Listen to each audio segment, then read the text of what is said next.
À l'Atrium, ça va se passer le 5 février, également le 15 février à Tours. On va discuter ensemble et surtout on va regarder un petit extrait dans cette émission. Je vous présente notre expert du jour, c'est Christian Soulas. Bonsoir Christian. Bonsoir. On va parler bien sûr de patrimoine et on va s'intéresser notamment à la pré-retraite et à la retraite. Il y a pas mal de choses à dire en ce moment. Oui. On est dans une conjoncture particulière. Difficile, aussi. donc c'est vraiment très utile de se pencher sur ces questions. Voilà, vous allez nous éclairer ce soir sur ces questions. Et puis on va parler, je vous le disais, de littérature et de dessin, notamment avec vous, Martine Benoît. Bonsoir. Christian Soulas, vous faites votre grande rentrée 2012 dans Tout sur un plateau. On est ravis de vous retrouver. Alors, est-ce que vous avez des conseils précieux à donner à nos téléspectateurs pour bien préparer leur retraite ? Alors, dans une précédente émission, on avait déjà donné quelques conseils aux gens un peu plus jeunes, génération 30-40 ans. Aujourd'hui, on va s'adresser aux gens 40, 45, jusqu'à 50 et un peu plus. Une des idées à mettre en œuvre pour les gens qui veulent se constituer une retraite complémentaire, c'est peut-être de s'intéresser, s'ils le peuvent, à des opérations immobilières, avec des montages à crédit pour faire un effet de levier. Alors, avec différentes formules, soit on s'intéresse à des investissements d'immobilier en direct, on achète un appartement, un bien X ou Y, un studio, etc. Soit on peut acheter, ça permet d'être sur des montants plus faibles, des parts de sociétés civiles immobilières, on achète une part, 10 parts, 100 parts, ce que l'on veut, et ça permet aussi une plus grande diversification. Donc il est bien d'envisager ce genre de choses, parce que c'est une diversification et parce que, grosso modo, ces opérations s'articulent sur une quinzaine d'années, et 45 ans plus 15-20 ans, ça nous amène à peu près au moment de la retraite, si tant est que l'âge ne soit pas encore reculé davantage, mais on est à peu près dans les âges où il faut s'intéresser, à mon sens, à ce genre d'opération, en parallèle peut-être d'une épargne financière existante et déjà constituée par ailleurs. C'est un moyen effectivement d'anticiper. Alors c'est vrai qu'on le disait, en ce moment on est dans une période économique en plus compliquée. Très compliquée, il y a beaucoup d'incertitudes, on assiste à des baisses de rémunération sur la plupart des placements, donc je crois qu'il est vraiment bon aujourd'hui pour tout un chacun de s'interroger un petit peu sur ce qu'il a déjà fait ou pas fait, ce qui marche bien, moins bien. Il y a sans doute des stratégies à modifier un petit peu. La loi sur la famille, sur les transmissions, les successions ont aussi évolué. Donc je crois que on est vraiment à la croisée des chemins pour faire un focus aujourd'hui et un audit un peu général sur la retraite, son épargne, ce que l'on veut à terme, etc. Alors quand vous intervenez sur notre plateau, vous nous expliquez régulièrement qu'il est mieux de commencer tôt et d'épargner petit à petit que de s'y mettre tard et finalement d'avoir beaucoup à mettre de côté d'un coup. 45-50 ans, c'est quand même un bon moment aussi pour débuter. Moi, je pense qu'il faut démarrer plus tôt, même en début de carrière, à 30-35 ans. S'agirait-il de mettre 50 € tous les mois ou 100 € tous les mois sur un placement? Il y a un effet boule de neige qui est quand même assez sympathique à terme.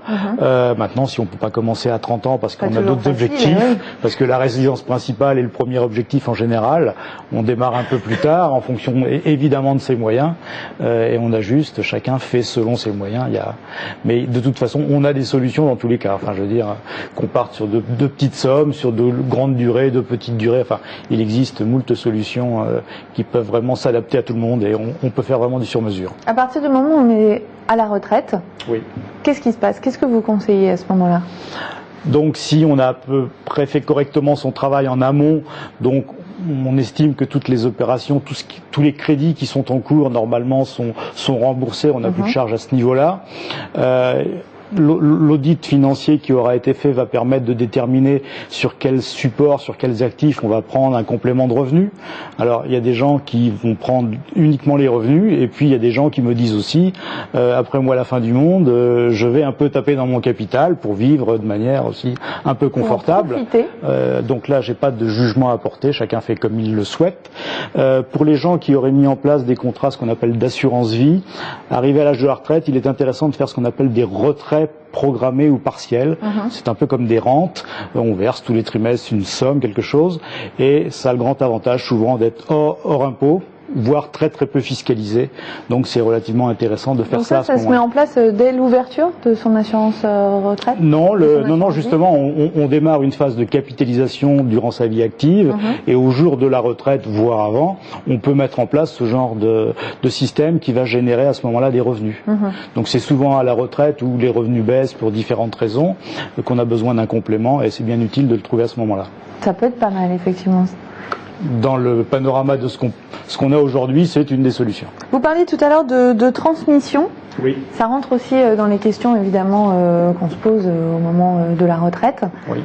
Dans ces cas-là, quelle est la réflexion à mener? Alors, il y a à mon sens deux réflexions à mener. Bon, déjà, il faut savoir si la transmission, la donation à ses enfants est une priorité. C'est pas le cas non plus pour tout le monde. Il y a deux choses qu'il faut regarder attentivement aujourd'hui, je pense. Il y a eu des législations qui ont évolué. Il faut regarder le régime matrimonial sous lequel on est marié pour les gens qui sont éventuellement mariés et ne pas hésiter à aller rencontrer son notaire, son gestionnaire de patrimoine qui fera un focus sur ce régime matrimonial. Et en fonction de ça, il y a peut-être des décisions ou des changements à opérer. Ça, c'est vraiment la première idée force. Et puis, regardez aussi, je parlais d'assurance vie tout à l'heure, un peu les clauses bénéficiaires de ces contrats, puisque beaucoup de gens, sans faire très attention, mettaient ce qu'on appelle une clause type, mon conjoint à défaut mes enfants. Aujourd'hui, il y a quand même un petit peu mieux à faire. Et moi, souvent, je propose ce qu'on appelle de démembrer une clause bénéficiaire en faisant jouer la partie technique. Oui, alors je vais faire simple. On prend un arbre fruitier, un pommier, on a les pommes, c'est l'usufruit, on a le pommier, c'est la nue propriété, donc on essaye de séparer l'usufruit et la nue propriété. Donc, ah voilà, là ça me parle, d'accord. Voilà. Pommes, pommier, ok. Bien évidemment, à la retraite, on essaye de garder les pommes et on peut éventuellement laisser le pommier à ses enfants. Voilà, et on croque dans la pomme joyeusement. Voilà. Merci beaucoup Christian Soulas pour tous ces conseils. On peut vous retrouver bien évidemment à Christian Soulas Patrimoine, hein, on peut vous trouver facilement. Et puis si vous aussi vous avez vos questions pour nos experts, vous nous écrivez à lesexperts@tvtour.fr. Restez bien avec nous, Tout sur un plateau continue après la pub, on va parler notamment de crêpes.